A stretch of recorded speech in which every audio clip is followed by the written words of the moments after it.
नमस्कार दोस्तों, DD red के एक और रिएक्शन वीडियो में आप सभी का स्वागत है। मैं हूं आलोक। तो आज जो वीडियो लेकर आए हूं वो वीडियो है आलिया शाह जी का और इसका टाइटल है largest ever deal in the history, Airbus wins 500 plane order from IndiGo. अब आप सोचिए कि जहां पाकिस्तान एक बिलियन डॉलर के लिए मरा जा रहा है, वहां पर उसका पड़ोसी का एक प्राइवेट एयरलाइंस है उसकी, वो 500 विमान A320, आप समझ रहे हैं, A320 बहुत बड़ा विमान है। वो एक दो नहीं, 10-20 नहीं, 100-200 नहीं, 500 विमान खरीद रहा है। अब इस पर देखिए कि इन एक्सपर्ट की क्या राय है। बड़ा मजा आने वाला है क्योंकि पाकिस्तानियों को इससे बड़ी मिर्ची लगेगी। चलिए देखते हैं। इस वक्त मैं आपके सामने इसलिए आई हूँ कि दुनिया के मीडिया पर एक ख़बर बहुत तेज़ी के साथ वायरल हो रही है और वो ख़बर है एक डील की, और उस डील को कहा जा रहा है कि ये हिस्ट्री की लार्जेस्ट डील है। उस डील के बारे में बात किए लेते हैं। वो क्या डील है? इतनी हिस्ट्री की लार्जेस्ट मैमथ डील जिसको कहा जा रहा है वो क्या है? कि वो डील करने वाला बहुत खुश नज़र आ रहा है कि इतना बड़ा परचेज़ उसके हिस्से में आया। ये ख़बर रॉयटर्स से लेकर अल जज़ीरा और इंटरनेशनल मीडिया हर जगह पर पब्लिश हो रही है। कुछ इंटरनेशनल मीडिया इसको कैसे लिख रहा है पहले मैं आपको वो बताई देती हूँ। जैसे कि रॉयटर्स ने ये लिखा कि Airbus wins record 500 plane order from India's IndiGo. The Wall Street Journal इसको इस तरीके से लिखता है, Airbus sell 500 jets to India's IndiGo in record aircraft deal. एक और जगह पर इस तरीके से पब्लिश हुआ है कि largest ever deal, Indigo orders 500 Airbus A320 family aircraft worth $50 billion. एक और इंटरनेशनल मीडिया इसको इस तरीके से पब्लिश करता है कि IndiGo buys 500 planes from Airbus, the largest historic order in aviation history. IndiGo जो कि इंडिया की एक लार्जेस्ट एयरलाइन है, उसने परचेज़ किए हैं 500 एयरजेट्स एयरबस से, जिसके ऊपर एयरबस कंपनी इसको ऐसे ले रही है कि उन्होंने एक विन किया है। कई जगहों पर मैंने देखा कि जो लिखा गया था उसमें ये बताया जा रहा था कि ये एक तरीके से वो विनिंग पोजीशन पे हैं कि उन्होंने इतना बड़ा ऑर्डर ले लिया इंडिया से। जब हम इसकी हिस्ट्री और इसके फ्यूचर और प्रेजेंट सिचुएशन पर नज़र डालते हैं कि ये जो एयर ट्रैवल है दुनिया का, उसमें कौन सी कंट्री किस जगह पर है, और इंडिया का जो एयर ट्रैवल का पैसेंजर है वो इतना ज़्यादा है कि 500 प्लेन्स जो हैं 480 और 500 प्लेन्स इकट्ठे लिए जा रहे हैं। इतनी बड़ी डील की जा रही है जो कि दुनिया की बिगेस्ट डील कहा जा रहा है, लार्जेस्ट डील। तो उसमें मैं आपको कुछ डिटेल्स भी बताऊंगी। इसके बारे में बात की जा रही है कि इंडिगो के जो चीफ हैं पीटर एल्बर्स, उन्होंने कहा है the deal with a list price of $55 billion is the highest ever civil aviation order. IndiGo India's largest airline है जो मैंने आपको बताया, और वो 500 A320 एयरबस ख़रीदेगी। ये ऑर्डर हो गया है और ये कमर्शियल एविएशन की तारीख का सबसे बड़ा ऑर्डर है। अच्छा, अब ये जो नया ऑर्डर है इसके बारे में ये भी कहा जा रहा है कि ये जो है ये this new order will bring the strategic relationship between Indigo and Airbus.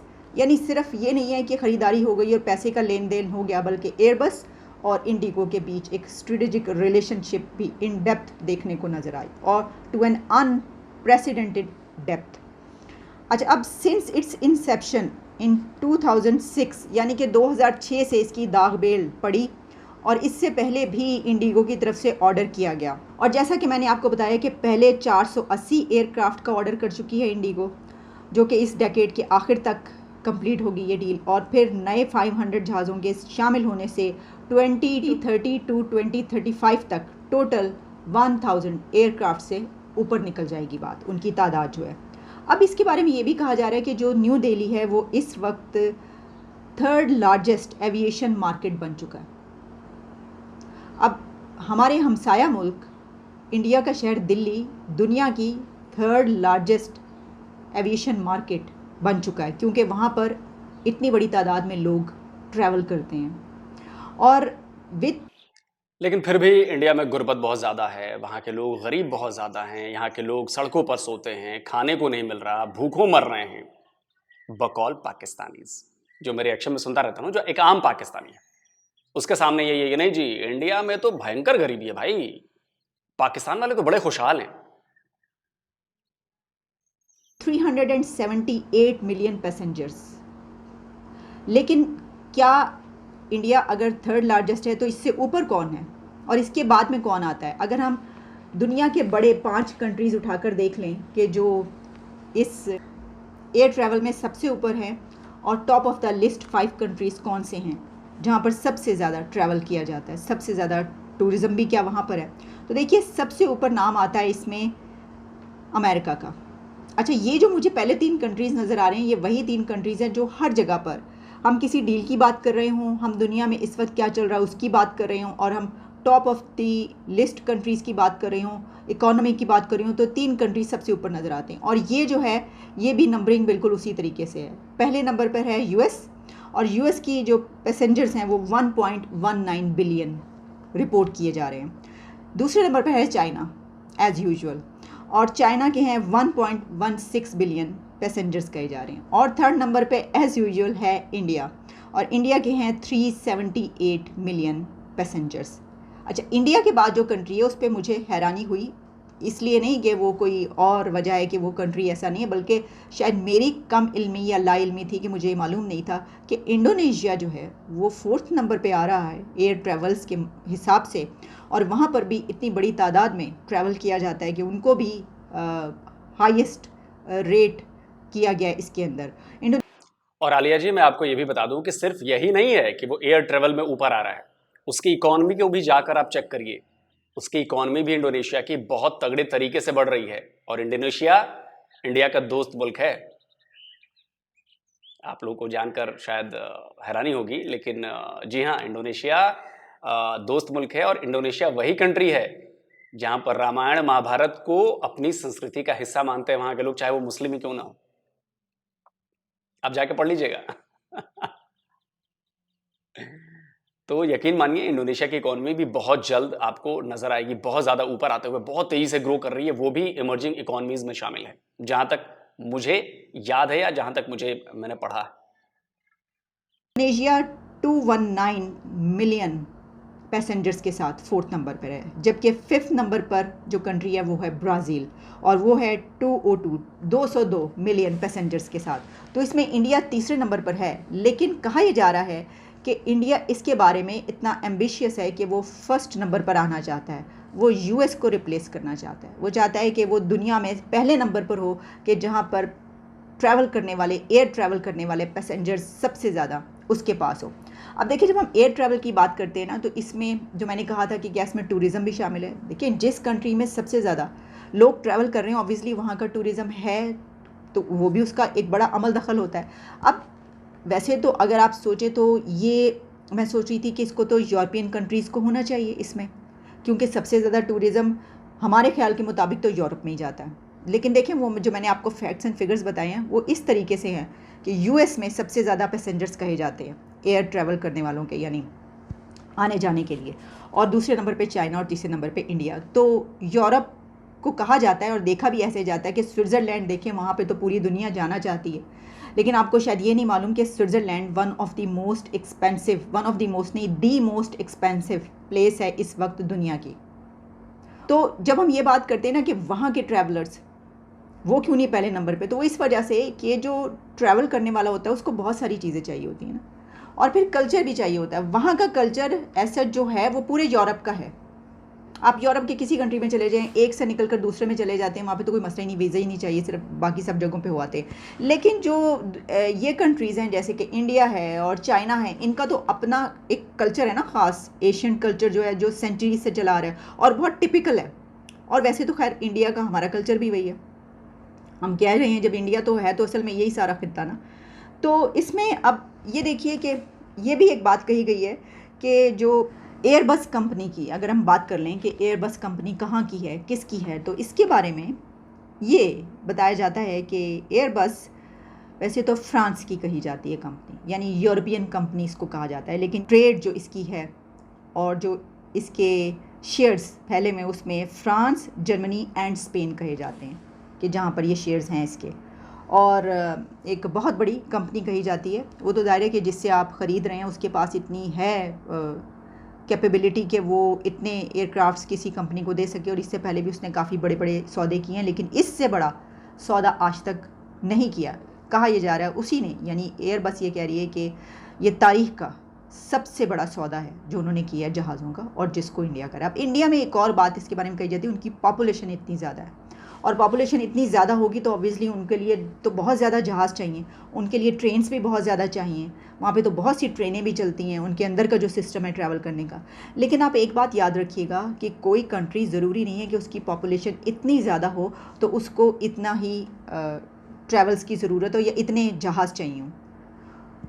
Population बहुत ज़्यादा होने के बावजूद उसी कंट्री को जहाज़ चाहिए होंगे जहाँ की इकॉनमी अच्छी होगी, जहाँ के हालात अच्छे होंगे, जहाँ पर टूरिज़्म होगा, लोगों को आने और जाने में कोई मुश्किल पेश नहीं आएगी, दहशतगर्दी नहीं होगी, इस तरह की चीज़ें नहीं होंगी। क्योंकि आपकी पॉपुलेशन ज़्यादा ठीक है, वो सफ़र करती है, लेकिन बाहर से लोग तो उसी वक्त आपके मुल्क में आएंगे ना, कि जब आपके हालात अच्छे होंगे, लोग आके खुशी महसूस करेंगे, उनको कोई प्रॉब्लम नहीं होगी। अच्छा, फिर इसमें अब हम अगर इसकी बात करें कि पाकिस्तान क्या भाई, तो पाकिस्तान की क्या बात करें, यानी हम ये कहें कि हमारा जो एयर ट्रैवल है उसके बारे में क्या फैक्ट्स एंड फिगर्स हैं, तो वो तो हम ना ही उस पर बात करें तो बेहतर है। और वैसे भी भाई पाकिस्तान जो है दुनिया की छठी सबसे बड़ी आबादी वाला देश है, तो जनसंख्या के मामले में भी आप लोग कम नहीं हैं। आपकी भी मार्केट बहुत बड़ी है भाई, 25 करोड़ की मार्केट है। 200 मुल्कों में आप छठे नंबर पर आते हो आबादी के मामले में। ठीक है, वो तो आप देख ही चुके हैं कि पता ही हमें इस वक्त क्या चल रहा है। पीआईए के जो हालात हैं एक अरसे से, वो भी हम आपको बताते रहते हैं। एक एयर ब्लू आई थी, एक शाहीन, और फिर उसके बाद एक और उसका नाम जो है वो मुझे भूल रहा है। वो 2-3 इस तरह की हैं एयरलाइंस, और बाकी जो हम कैरियर्स हैं, यानी बाहर की कंपनियां भी यहाँ पर काम करने के लिए, लेकिन अब तो काफ़ी कंपनी जो आ रही थी या आई थी वो भी चली गई। तो पाकिस्तान में तो ये इसकी कोई बात की नहीं जा, और वैसे भी हमारे यहाँ पर इसकी बात करने की ज़रूरत क्या है। इसकी वजह यह है कि तू शाही है, बसेरा कर पहाड़ों की चट्टानों पर। शाहीन तो बसेरा करता पहाड़ों की चट्टानों, उसको किसी जहाज़ की ज़रूरत होती है। हमारे तो मुल्क का बच्चा बच्चा शाहीन है जी, हमने तो पैदा ही शाहीन की है। तो ये शाहीन जो है ये उड़ उड़ा के चले जाते हैं, इनको जहाज़ों की क्या ज़रूरत। अब ज़रा मुझे एयरबस जाके दिखाए, पहाड़ों की चट्टानों पर ज़रा बैठ के दिखाए। ये पहाड़ों की चट्टानों के पास से भी नहीं गुजर सकते एयरबस के जहाज़। हमारे देखें, हमारी तो नस्लों की नस्लें देखें। अल्लामा इकबाल ने जब यूँ बैठ के ख्वाब देखा था तो उस वक्त उन्होंने बहुत से ख्वाब देखे थे। अच्छा, हमारी कौम इतनी मासूम कौम है कि वो बहुत सारे लोग अभी तक ये समझते हैं कि वो जो ख्वाब उन्होंने देखा था वो सोते हुए देखा था। पाकिस्तान का ख्वाब, एक नए मुल्क का ख्वाब, वो सो रहे थे, उनको ख्वाब में नज़र आया कि एक नया मुल्क वो बना रहे हैं, और वो उठे सुबह सुबह और जिना साहब के पास चले गए। उन्होंने जाके कहा कि मैंने आज ये ख्वाब देखा है। बेशुमार ऐसे लोग हैं जो अभी तक ये सच समझते हैं और ऐसे को ऐसे ही लेते हैं कि उन्होंने सोते में ख्वाब देखा था, जबकि उन्होंने ख्यालों में ये ख्याल देखा था, ख्यालों में ये ख्वाब देखा था। ठीक है, जागते में ये ख्वाब था, ये जागने का ख्वाब था। जागती आंखों से उन्हें ये ख्वाब देखा था, जो कि पाया तकमील तक पहुंचाया गया। तो इकबाल का जो शाहीन है, वो तो पहाड़ों की चट्टानों पर बसेरा करता है। तो हमें क्या ज़रूरत है इन जहाज़ों की, एयरबस की। हम तो बस यूं फुर से उड़े और जाके पहाड़ों की चट्टानों पर बैठ गए। सर बात तो बस देखिए, मैं आपको बता रही हूँ, आप जितने मर्जी डील्स कर लें, हमारा मुकाबला कोई कर ही नहीं सकता, नहीं कर सकते आप हमारा मुकाबला। तो फिर ऐसे ही हम बात करें, मुकाबले की क्या बात करें हम। हैं आपके पास ऐसे शाहीन? नामुमकिन किसी के पास हो जो फुर से उड़ के जाके पहाड़ों की चट्टानों पर बैठ जाएं। वो बेचारा जहाज़ तो करीब से भी गुजर जाए तो वो कि भाई तबाह होते होते बच गया। हमारे देखें तबाह भी नहीं होते भाई, ख्यालों में, ख्वाबों में तो वो उससे भी, यानी वो सितारों पे जो डालते हैं कमंद, सर हम तो सितारों तक पहुंचते हैं, कमंदे वहाँ पे डालते हैं, आप ये जहाज़ों की बात करें। चलें जी, इजाज़त दें। बहुत बहुत शुक्रिया कि आपने मेरा प्रोग्राम मुलाहिज़ा किया और देखा। आइंदा भी होपफुली आपसे दोबारा मुलाकात होगी पहाड़ों की चट्टानों पर। Thank you so much for watching my show. Please keep watching. चलिए दोस्तों, वीडियो ख़त्म हो गया और आपने तंज जो है वो सुन ही लिया, इन्होंने आलिया जी ने क्या कहा। दूसरी बात एक और मैं कहना चाहता हूँ कि ये तो सिर्फ एक कंपनी की डील है ना, अभी तो टाटा ने भी सैकड़ों विमानों की डील करनी है, तो उसकी भी खबरें आ गई हैं, कुछ डील्स हो भी गई हैं, उनमें एयरबस भी है, उसमें बोइंग भी है। आप समझ रहे हैं, वो भी छोटी मोटी डील नहीं है, वहां भी सैकड़ों विमानों की डील होनी है।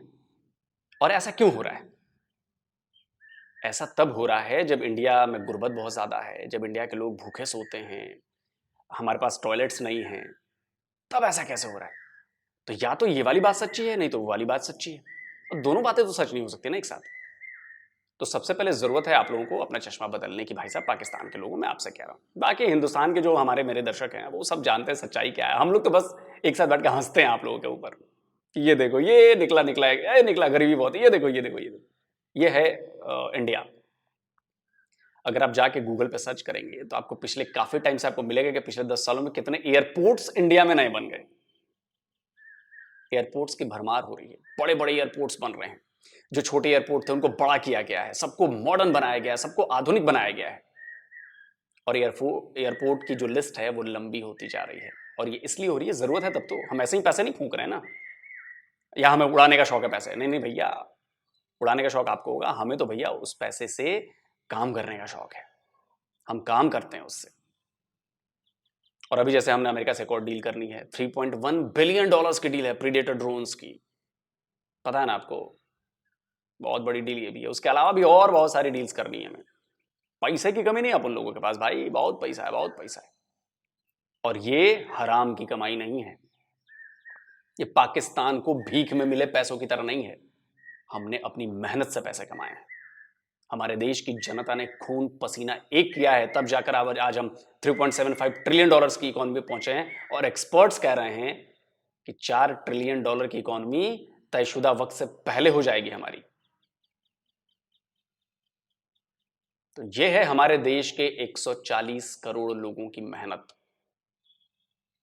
ओवरऑल लेता हूं, कुछ करोड़ ऐसे भी हैं जो मेहनत नहीं करते हैं, उनको बस सब्सिडी का माल चाहिए, फ्री का माल चाहिए, हमें पता है। लेकिन ओवरऑल देखा जाए तो यह हमारी मेहनत है कि हम यहां तक पहुंचे हैं। और अभी तो बहुत कुछ होना बाकी है, अभी तो देखते चलिए। इंडिया की जो कहानी है ना, वो तो अभी शुरू हुई है। जो आज से हजारों साल पहले थी, जो पोजीशन हजारों साल पहले थी, जिसे सोने की चिड़िया कहा जाता था, वो फिर से हम बनेंगे, आप याद रखिए। जल्दी मिलता हूं एक और नए वीडियो के साथ। नमस्कार, जय हिंद।